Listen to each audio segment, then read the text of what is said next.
तो रात के ना 10:30 हो गए और अपनी भैंस को देखने जा रही हूँ क्योंकि वो आज दिन से ही ना थोड़ी सुस्त जैसी थी, घास कम खा रही थी और सुस्त थी मतलब डाउन।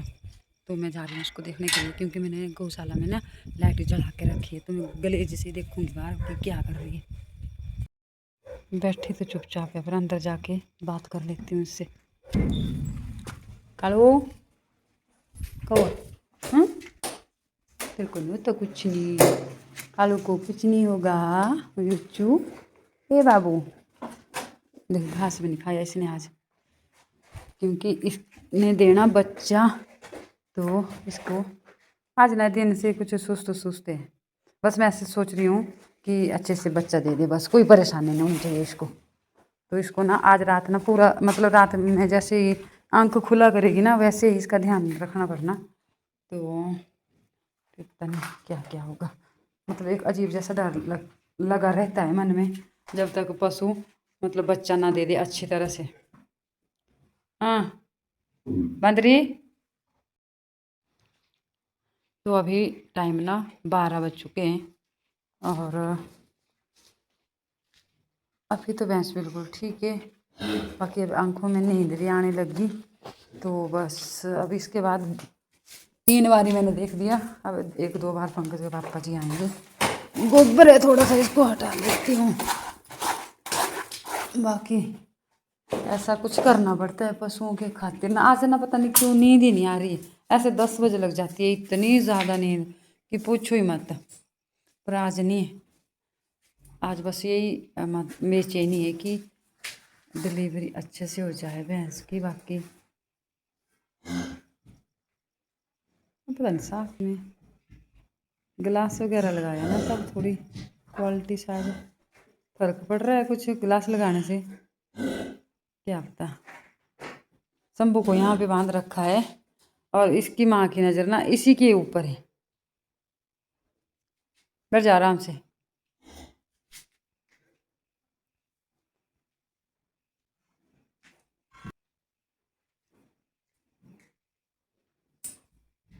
तो अभी तो फिलहाल भैंस ठीक है, बाकी बार बार देखने से भी ना पशु परेशान हो जाता है। और जितना पशु रिलैक्स फील ना अकेले करता है वैसे आदमी के सामने नहीं करता, इतना तो मुझे भी है पता। अब इसके बाद आएंगे हम, कम से कम 1-2 घंटे के बाद आएंगे अब देखने के लिए, है ना। अभी तो बैठी हुई है, ऐसे दर्द तो है इसको। 12 बजे थोड़ा ऐसी ना आंखें भारी भारी होने लगी, पर ऐसे नींद तो नहीं आएगी, वो नींद जो रात को आती है नींद वो नहीं आने, ऐसे भारी भारी होने लगी आंखें। अभी 11:51 हो गए, बुंजा हो गया।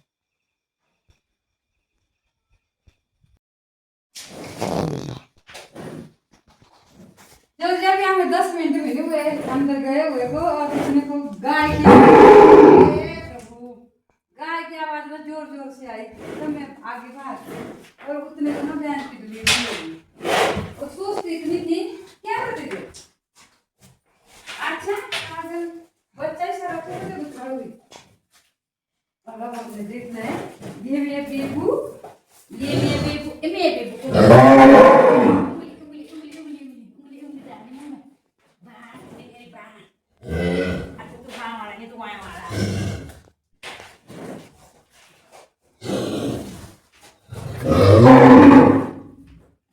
जब भी बच्चे की डिलीवरी होती है ना तो मुंह में उंगली डालते हैं, जो गंद वगैरह होता है निकल जाता है और फिर आवाज बिल्कुल साफ आया करती है ऐसे।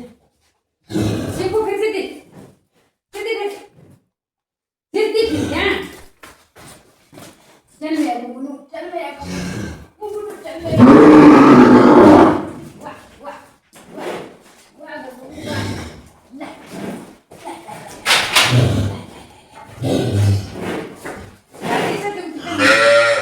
क्या है बस। टाइम रात के 1:30 बज चुका है और भैंस ने बच्चा तो दे दिया है और बच्चा दिया है वो मैं आपको नेक्स्ट व्लॉग में बताऊंगी कि कट्टू है कि कट्टी है। तो बच्चा भी यहीं पे ही है और भैंस भी यहीं पे है। और वृंदा को ना पता क्या लग रहा है, वृंदा सोच रही है मेरे पास दोगे मतलब छोटा बच्चा चाटने के लिए। ए देख शंभू क्या कर रहा है, मेरे बिस्तर को सोच रहा है यहाँ पे बैठना।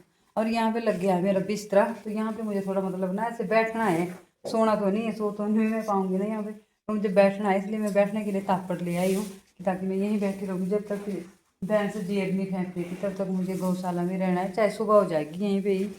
तो पंकज के पापा जी पूरा दिन ना मतलब काम करके आते हैं, थक जाते हैं, वो लोहे का काम होता है ना, तो पूरा दिन हथौड़ा चलाना लोहे पे आदमी थक जाता है। तो मैंने बोला उनको भी जाओ आप आराम करो, मतलब सो जाओ, नींद लो, मैं देख लूँगी जो भी रहेगा। तो बाहर भी लाइटें वगैरह जली हुई है, अंदर भी लाइटें जली हुई है, डर कुछ भी नहीं है यहाँ पे। पहले में मुझे डर लगता था, अब मैं डरती, और चारों किनारे लाइटें जली हुई है। तो मुझे अब पता क्या है, जब ताज़ा सुबह वो पशु होता है तो उसका तो भी ऐसा ही करना पड़ता है। चार्जर भी ले आई हूँ क्योंकि मेरे फ़ोन में चार्जिंग भी कम ही है। मैंने सोचा चलो अपना छोटे छोटे से ब्लॉग भी बनाती रहूँगी, आप लोगों के साथ हर एक बात शेयर करती रहूँगी, और अब मेरा काम भी निपटा जाएगा। तो अभी तो फ़िलहाल इसको टाइम लगेगा ही, क्योंकि 12 बजे के आसपास, 11:45 बजे मैं यहाँ से गई, और अभी मुझे 10 मिनट भी नहीं हुए सोए हुए को। मतलब ऐसे मैं सोच रही थी कि सो जाऊँ, अभी आंख बनने लगी थी, उतने को गाय ने रामना शुरू कर दिया। जब गाय ने रामना शुरू कर दिया, मैंने सोचा बस अभी भाई मतलब ना कुछ गड़बड़ हो गई है गौशाला में, क्योंकि इसको रहती है ऐसी पशु ही लड़ानी चाहिए, बस इसको अपने बच्चे की रहती है, इसको बड़ा लगाव है बच्चों के साथ वृंदा को। तो चलो अब जब भैंस जीर वगैरह फेंकेगी तब तक बताऊंगी मैं आप लोगों को कि कितना टाइम लगा। 12 बजे के आसपास बच्चा दे दिया, अभी 1:30 बजे का टाइम हो चुका है, फिर आगे कितना टाइम लेती है मैं आप लोगों के साथ ज़रूर शेयर करती रहूँगी। पता क्या, कुछ लोग हमारे साथ पशुओं की खातिर जुड़े हुए होते हैं कि वो पशुओं की ना अच्छी अच्छी वीडियो डालते हैं भाई, तब कुछ लोग पशुओं की वजह से ही हमारे साथ जुड़े हुए, तो हमें अच्छा लगता है कि जो बात आपको अच्छी लगे वो हम दिखाने की कोशिश करें। हरा घास मैंने आज शाम को ही कर दिया था, क्योंकि मुझे सुबह जाना था घासड़ी में घास लेने के लिए। अब पता नहीं सुबह जा पाऊँगी कि नहीं जा पाऊँगी, तो सुबह ही लगना पता। तबीयत कैसी लगी, जब नींद होती है ना आँखों में, तब फिर घासड़ियों में नहीं जाया जाता, क्योंकि चक्कर जैसा लगता है। तो भैंस को आज मैं गई थी घास लाने के लिए ना, तो मैं छोटा छोटा सा घास लाई हूँ चुग चुग के, तो वो खा रही है भैंस। ठीक है, मतलब तंदुरुस्त है, पर बच्चा दे दिया इसने बहुत जल्दी, सच में मुझे बहुत ही ज़्यादा अच्छा लगा। गाय से भी अच्छा लगा, गाय ने बहुत ज़्यादा रामना शुरू किया, उधर इधर उधर, इसने कुछ नहीं किया, बेचारी ने बैठी थी, जब मैं देख के गई तब वो 10 मिनट के बाद आई तो बच्चा कना रहे। तो मैं इसको बंद कर देती हूँ, क्योंकि ये शंभू यहाँ से और शंभू की माँ वहाँ से। 4 बजने को 4 मिनट बचे हैं, समझो आप 4 बज ही चुके हैं। जितने को मैं अपना ब्लॉग क्लोज करूँगी उतने को 4 बज जाने पूरे, और मैं गौशाला में हूँ। पंकज के पापा जी सोए हुए आराम कर ले तब ठीक है, मैं बार बार परे नहीं जा रही हूँ, इसलिए मैं गौशाला में ही हूँ। नींद आ नहीं रही है बिल्कुल भी नहीं, क्योंकि परे से गाय बार बार उड़ंग रही है बच्चे को, क्योंकि इसको होता है जब छोटा बच्चा हो ना। उनको बता देती हूँ, नंदिनी बैठी हुई है, जुगाड़ी कर रही है। शंभू अभी अभी उठा, ये भी बैठा हुआ था बड़े आराम से। भैंस बार बार उठ रही है, बैठ रही है। वृंदा भी बैठी नहीं है, इसको बेचैनी हो रही है। ये पता क्या सोच रही है वृंदा, इस बच्चे को मेरे पास दे देवे चाटने के लिए, है ना। फिर मैंने किया था वैसे थोड़ा सा पर है ना, इसने थोड़ा सा चाटा, फिर नहीं, डर लगता है पशु, दूसरे जाति का पशु ना, पशु कई बार मानता भी नहीं है। तो अभी जेर फेंक की नहीं है, 4 बज चुके है ना। तो चलो